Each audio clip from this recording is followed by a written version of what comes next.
Hello and welcome to The Top Story, a podcast with the headlines of the day from our correspondents around the world. I'm Meng Zihang. Coming up in this edition, Chinese Foreign Minister Wang Yi says the country's ties with Nigeria serve as a model for solidarity and cooperation among countries of the Global South.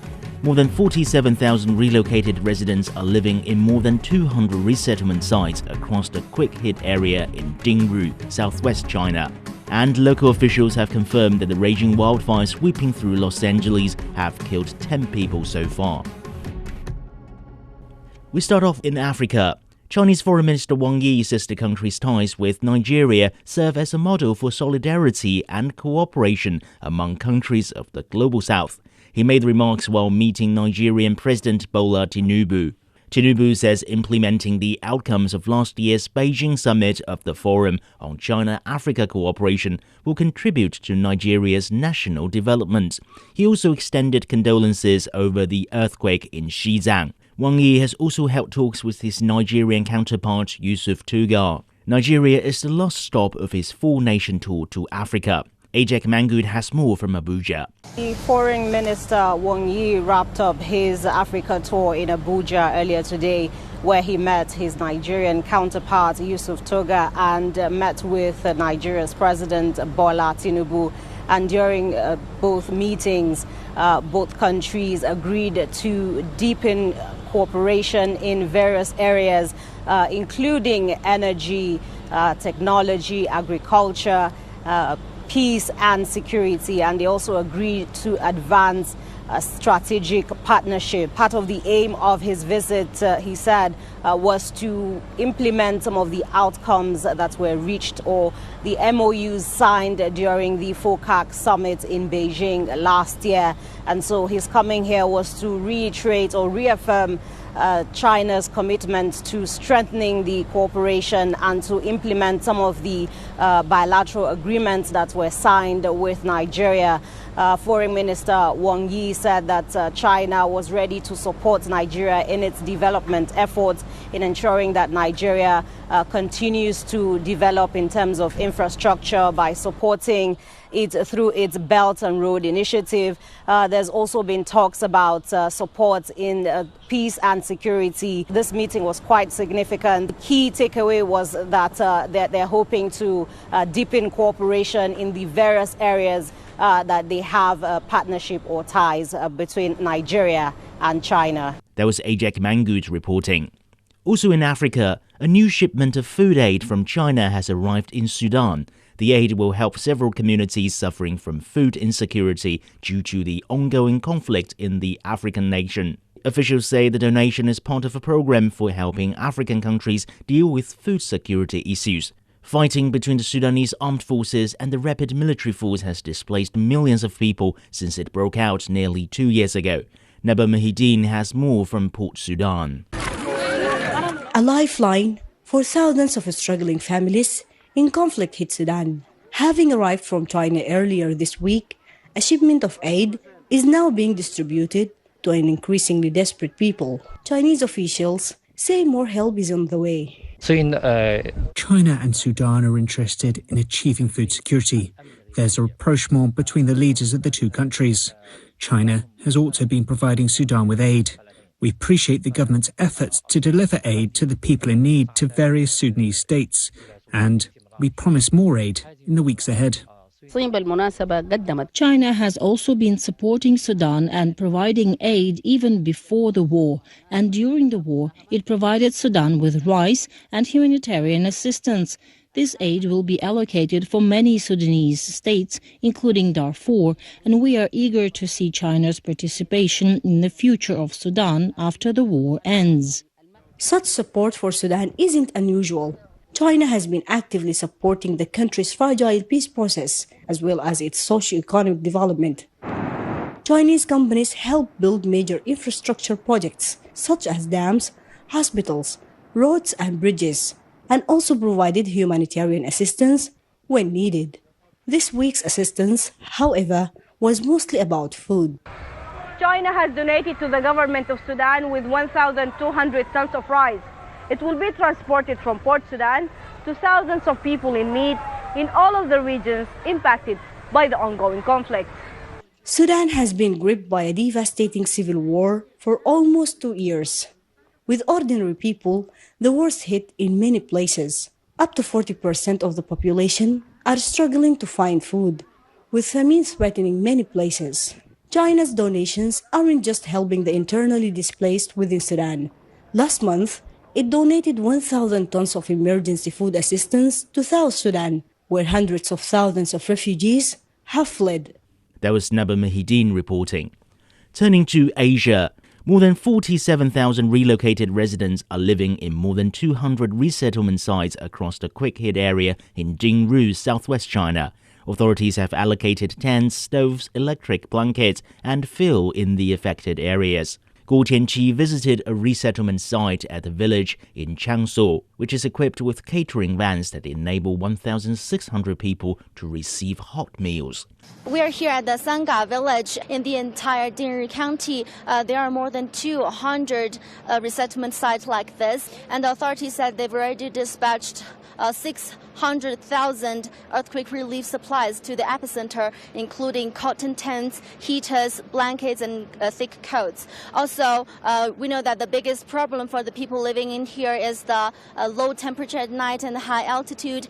Taking this village for an example, the lowest temperature at night can reach minus 18 degrees Celsius, and the altitude is more than 4,000 meters above the sea level. We are here at a catering camp provided by the local armed police, and they bringing a lot of different devices that are designed to cope with the high altitude and low temperature situation. There are different kind of supplies, fresh meat and vegetables, and also some fresh rice delivered to this resettlement site every day.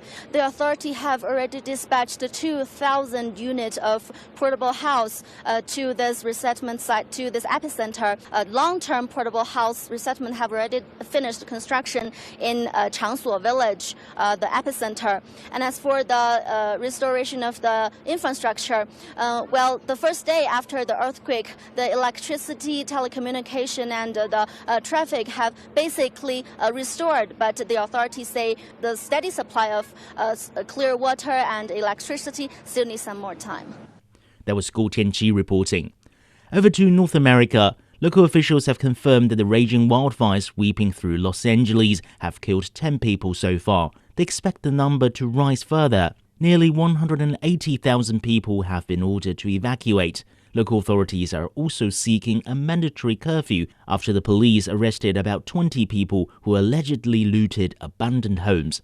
Ira Spitzer has more from Los Angeles. We've heard city officials and state officials use the word unprecedented to describe what is happening here in Los Angeles, and that is absolutely the case. Palisades fire that we just heard the fire chief talking about. As far as the latest update, that fire is 0% contained, as well as the Eaton fire, another major fire burning to the east, also with 0% containment. We're expecting an update extremely shortly from city officials, so perhaps they've made some progress, but it's very difficult, of course, to make any sort of a dent in containing these fires because of these winds. That Hollywood fire, the Sunset fire, they have made progress containing that and lifted an evacuation order for much of the Hollywood neighborhoods. Some of those residents are able to return home, but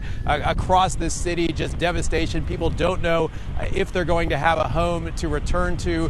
The number of structures damaged is at least 2,000, but that number is expected to grow significantly as the extent of the damage becomes clear. The hope is that firefighters will be able to use the decreased wind speed, even though this is still considered a Santa Ana wind event, which is these deadly winds that can blow at high speeds and dry temperatures down from the mountains towards the coast. Even though this is still a Santa Ana wind event, we have seen some reduction in wind speeds. That's allowed authorities to begin flying aircraft again, which is a key part of monitoring and fighting these fires. So the hope here is that the worst is behind this city. However, again, with the possibility of new fires starting and with all those resources going towards just trying to contain these very serious fires, the city really is still on edge. That was Ira Spitzer reporting. And finally, we go to Europe. The Danish government has requested US President-elect Donald Trump for a phone talk following his controversial remarks on Greenland. But it has not received any official response yet. Trump has said he will not rule out military measures to gain control of the self-ruling Danish territory. His comments about plans for expanding the US territory have shocked the country's allies. Yolo Abdavid has more from Copenhagen. Greenland is the world's largest island that's home to a small population. It's an autonomous region of Denmark that could vote for independence one day. Closer to New York than Copenhagen, it's now coveted by the next US president. But there isn't a crisis so far. This is the way he does international relations. Sometimes he's just joking, sometimes it's bravado, sometimes it's threats.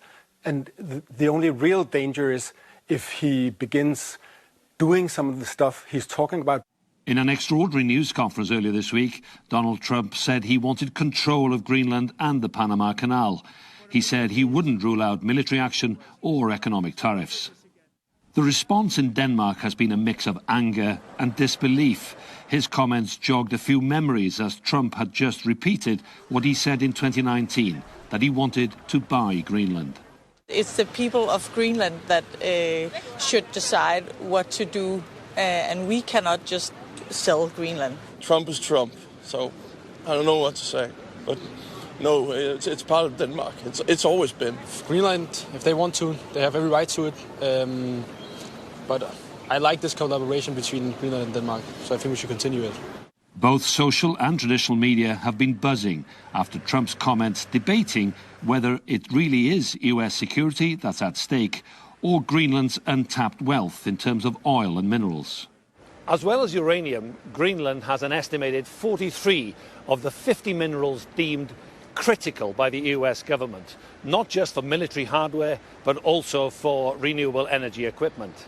And according to an American 2008 survey, an estimated 52 billion barrels of oil.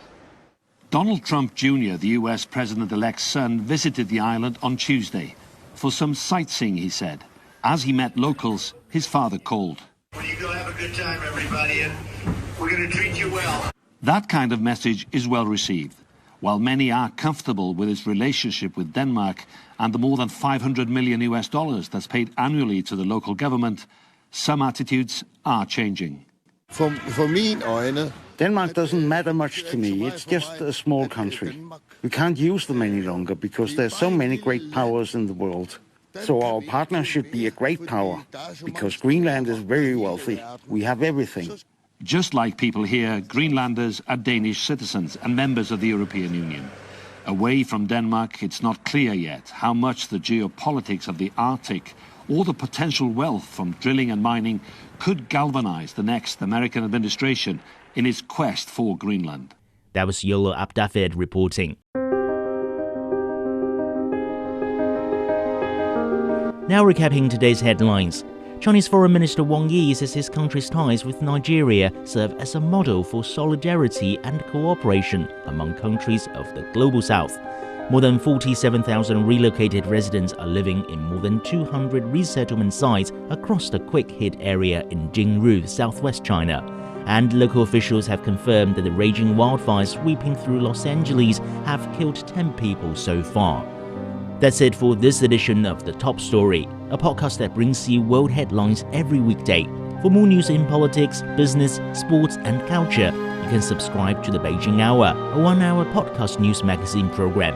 We welcome and appreciate all ratings and reviews. I'm Wang Zihang. Thank you for listening.